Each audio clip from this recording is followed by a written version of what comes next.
Hello everybody, Sam here, engineer, MBA, and investor. And in today's video, we are talking about CRISPR Therapeutics expansion of their in-vivo pipeline. Here are two new programs that were just announced a couple of days ago, earlier this week. And of course, here it is inspired and motivated by years X post.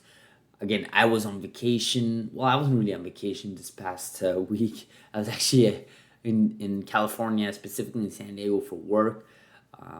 It was an amazing week in San Diego. Weather was amazing, don't get me wrong. Sun was amazing. The sun was just amazing.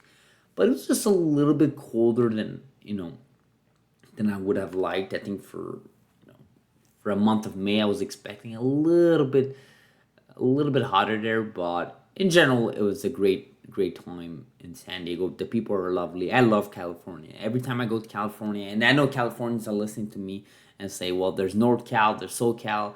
I really don't care. Like California as a whole, the people are really nice. There's something special about California, the great state of California. So I want to jump right into this here and let's take a look at it. So CRISPR Therapeutics announced its expansion of its in vivo pipeline with two new in vivo programs, CTX340 targeting EGT in the liver and CTX450 targeting ALAS1 in the liver. Both programs will utilize LNP-based delivery of CRISPR-Cas gene editing cargo to the liver. And we'll take a look at those diseases later on in this thread. So this is the press release. First of all, if you read the last line, it says plan to initiate clinical trial in the second half of 2025. So we're looking at a year and a half here. So it's CTX340. They're looking at sustained 33, blood pressure, 30, reduction out of 3 months. Okay, so first of all, this is being done on rats for now, preclinical trials. And they're looking at 70% of editing of ALS1. One-time therapeutic intervention for both of them, right? One-time treatment for both of them. And I think that's the model they want to keep. Okay, so what are these diseases, right? So refractory hyperextension is a high blood pressure that cannot be managed even after the use of 5 or more antihypertensive medications.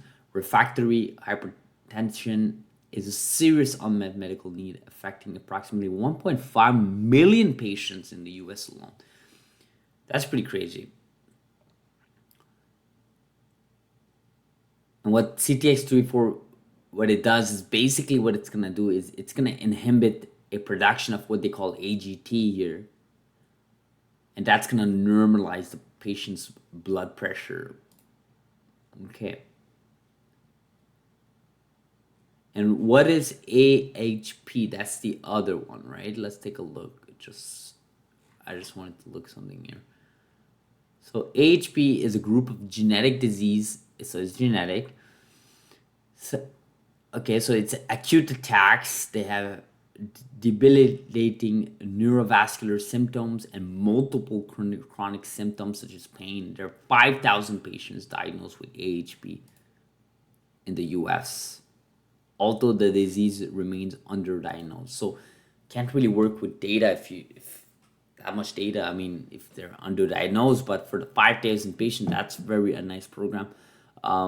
But I'm not going to lie to you guys. I think the sample size looks pretty small here for 5,000. And what that does, this program, is it's going to inhibit the production of ALS1 in the liver,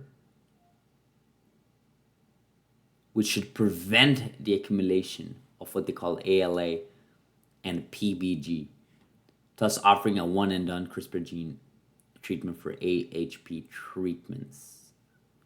Okay. So, what are my thoughts here? First of all, a couple of things. The first program seems really interesting. I mean, 1.5 million patients, you definitely want to get into that.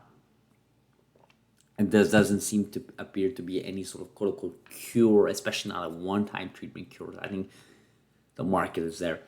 The second one, obviously, it's an unmet need. The FDA is going to give this expedite that program if it goes forward because it's 5,000 patients, and also there's absolutely nothing being done in this space. So that is amazing, and we saw the symptoms there. There were quite significant symptoms that can really significantly destabilize someone's life. So kudos to CRISPR Therapeutics for entering in this space. And of course, these are two programs that are utilizing in vivo. And of course, we predicted that last year when we saw that first program with the heart disease side of things. I think CRISPR Therapeutics wants to expand on in vivo. It makes sense. In vivo is a proven technology. As of 2021, we've been getting amazing data from Intellia Therapeutics. It just makes sense for CRISPR Therapeutics and other companies to venture in vivo. I mean, Intellia does not own in vivo, right? It's not, ex vivo is taking the cells out of the patients, doing some work in a lab, and then returning back to the patient. In vivo is going straight to the organ, one of the organs, such as the liver in this case. In vivo should not be always said that it is superior than ex vivo. There are times where ex vivo is more efficient because of safety and efficiency. You want to do ex vivo.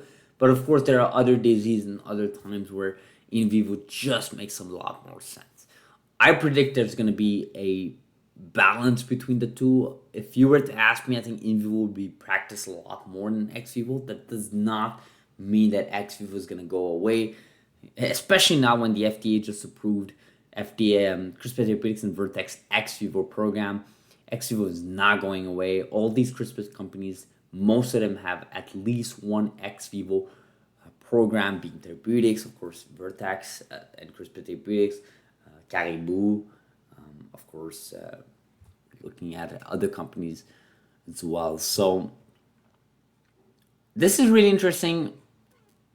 I can't really make much out of it. Again, it's still early. We still have to get preclinical data here.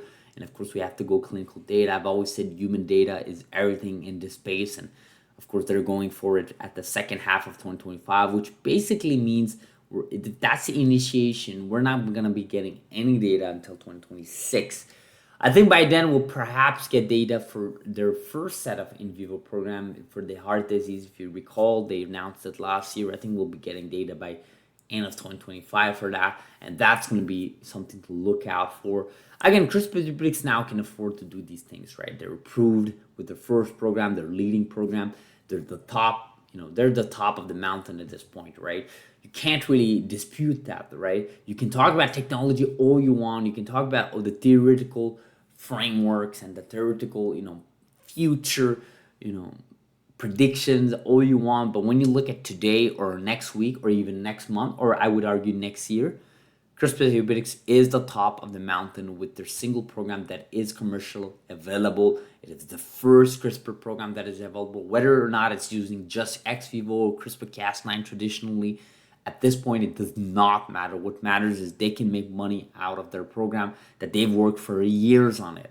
Now, obviously, other CRISPR companies are going to come in that bubble as well, but that's going to take at least a year and a half, 2 years. NTLA is not getting anything approved within the next year and a half. So this is going to take some time to play out.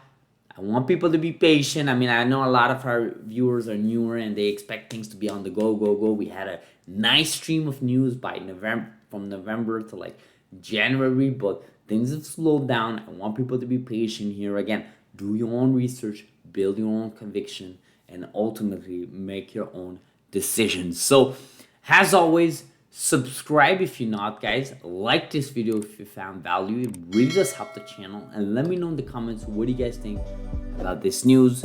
Curious to see how you guys are doing on this beautiful Sunday here. Summer is almost here. Hopefully you guys are enjoying time with your friends, family, and community. I'll see you guys in the next video, hopefully during the week. Thank you.